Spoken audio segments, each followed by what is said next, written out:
তাদেরকে জিজ্ঞাসাবাদে জানা যায় যে তারা এই ইয়াবাগুলো গতকাল রাত্রে ৩টার সময় বাঁশখালী যে কয়লা বিদ্যুৎ কেন্দ্র রয়েছে ওই এলাকায় সাগরের ওখানে যায় বাল্কহেড নিয়ে, এবং তাদেরকে ওখানে যাওয়ার জন্য যারা অ্যারেস্ট হয়েছে তারা সবাই হচ্ছে এই বাল্কহেডেই কাজ করত।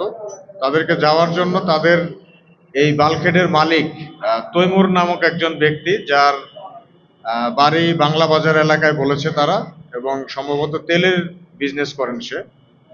তার নির্দেশনা মোতাবেক তারা কয়লা বিদ্যুৎ কেন্দ্রের ওখানে সাগরে যান এবং সেখানে রাত্রে ৩টা থেকে যে অপেক্ষা করতে থাকে।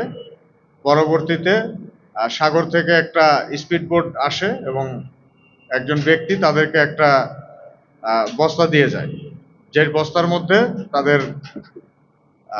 তারা দাবি করছে জানতাম না এরকম কিছু, বাট তারা জানতো যে এটার ভিতরে ইয়াবা আছে, এবং এটা নিয়ে এখানে এসে দিলে মালিক তাদেরকে পার হেড 15,000 করে টাকা দিবে। এই ধরনের একটা কন্ট্রাক্টের উপর ভিত্তি করে তারা এটা নিয়ে আসে, এবং আমাদের অভিযানিক দল এটা নৌকা থেকে তীরে ফেরার কোনো সুযোগ না দিয়ে স্পিড বোট নিয়ে আমরা নৌকার মধ্যে হিট করি এবং নদীর মাঝখান থেকেই তাদেরকে গ্রেপ্তার করা হয় এবং ইয়াবাগুলো জব্দ করা হয়।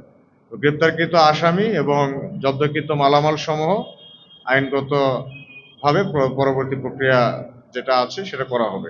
এখানে তো সাধারণত মাদক বা এই ধরনের বড় ধরনের কারবারিরা কাট আউট সিস্টেম ইউজ করে, মানে পরবর্তী জনের খবরটা আর ওরা জানে না।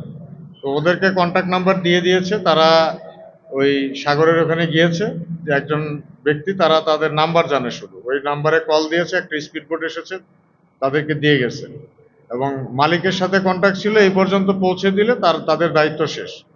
তারপর এখান থেকে মালিক হয়তো অন্য কাউকে ডেলিভারি করতো, বাট এর মাঝখানে যে আমরা হিট করে এটা ধরে ফেলেছি।